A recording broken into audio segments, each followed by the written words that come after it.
চট্টগ্রাম ৯ আসনের বাংলাদেশ জাতীয়তাবাদী দল বিএনপি মনোনীত ধানের শীষ প্রতীকের প্রার্থী আলহাজ আবু সুফিয়ানের সমর্থনে চর চাকতাই সরকারি প্রাথমিক বিদ্যালয় ১৯ নম্বর ওয়ার্ডত নির্বাচনী সেন্টার কমিটির উদ্যোগে গণসংযোগ কর্মসূচি অনুষ্ঠিত।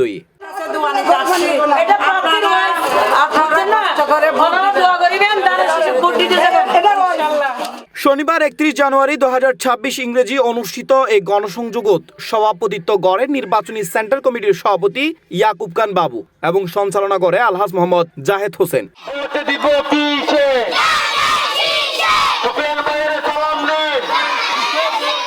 গণসংযোগ কর্মসূচিত প্রধান অতিথি হিসেবে উপস্থিত আছিল ধানের শীষ প্রতীকের প্রার্থীর সহধর্মিণী বেগম আবু সুফিয়ান। তিনি উপস্থিত তাইরে নেতাকর্মী ও সাধারণ জনগণের লগে কুশল বিনিময় করে এবং ধানের শীষ প্রতীকের পক্ষে ভোট ও সমর্থন কামনা করে। আমার জন্মস্থান এখানে পূর্ব বাকুলিয়া, দক্ষিণ বাকুলিয়া, পশ্চিম বাকুলিয়া।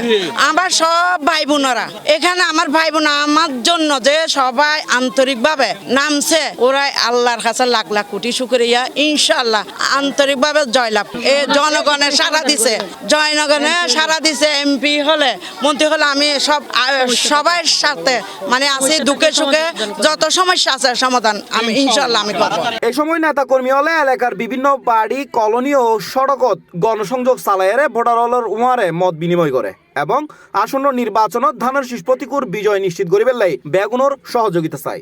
আমাদের নেতা আলহাজ আবু সুফিয়ান ভাইয়ের সুযোগ্য সহধর্মিণী আমাদের সাথে আজকে গণসংযোগ বিকাল ৩টা থেকে শুরু করেছেন। আমাদের এই দক্ষিণ বাকুলিয়া ওয়ার্ডের শতকরা ৯০ জন হচ্ছে ধানের শীষের মার্কার অতীতের রেকর্ড ভঙ্গ করে এবারে উনি আশা করছি বিশাল বড় জয়যুক্ত হবেন।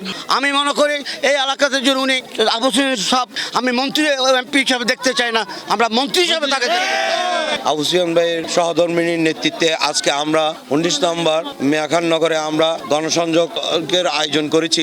এই সময় বিশেষ অতিথি হিসেবে উপস্থিত আছিল ১৯ নম্বর ওয়ার্ডের সাবেক কাউন্সিলর ইয়াসিন চৌধুরী আসু ও ১৮ নং ওয়ার্ড বিএনপি যুগ্ম আহ্বায়ক মোহাম্মদ হারুন। এছাড়াও গণসংযোগত উপস্থিত আছিল আব্দুল হাকিম, নাজিম ও মন্নান সহ বিএনপির বিপুল সংখ্যক নেতা কর্মী।